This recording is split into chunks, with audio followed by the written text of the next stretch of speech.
Jussie Smollett's conviction overturned in alleged hate crime hoax, how we got here and what's next. Nearly 6 years after actor Jussie Smollett was accused of staging a hate crime hoax in downtown Chicago and lying to police, the Illinois Supreme Court on Thursday overturned his conviction over prosecutorial issues.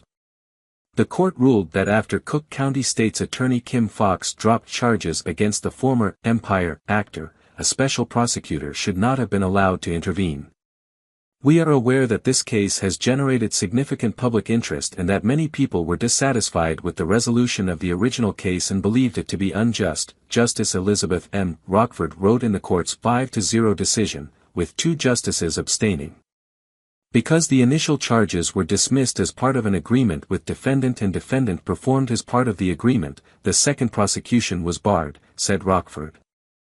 Smollett's case that unfolded in early 2019 saw a shift from widespread sympathy that soon turned into skepticism, and his character being written off the Fox television show, as emerging details led to questions regarding the actor's claims about what unfolded during the alleged attack. This week's ruling did not address Smollett's claims of innocence, which he has maintained since 2019, according to his legal team. Nanai Uche, Smollett's lead attorney, said the original case should never have gone to trial, and that it would not have done so if his client was just a regular Joe down the street.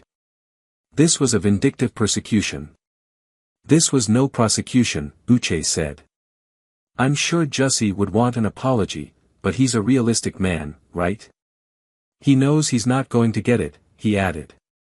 Speaking to CNN's Laura Coates late Thursday, Fox said that the Supreme Court's decision affirms what I learned in my first semester of my first year of law school.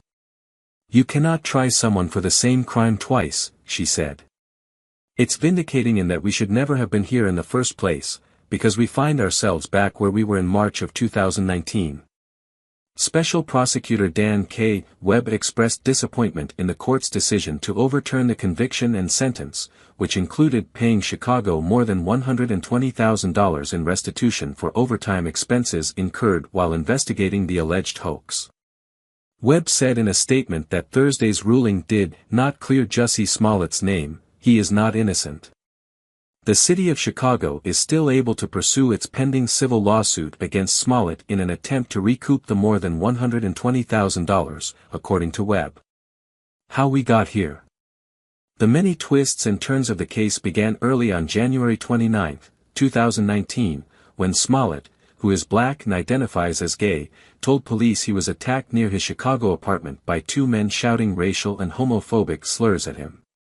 Smollett said the men placed a noose around his neck and poured an unknown chemical substance on him, according to the Chicago Police Department at the time.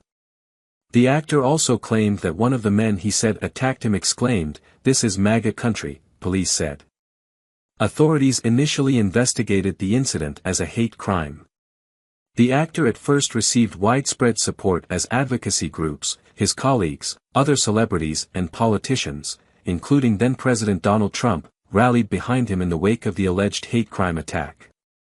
In a statement thanking fans in 2019, Smollett said he had been 100% factual and consistent on every level, in response to doubts about his story's integrity.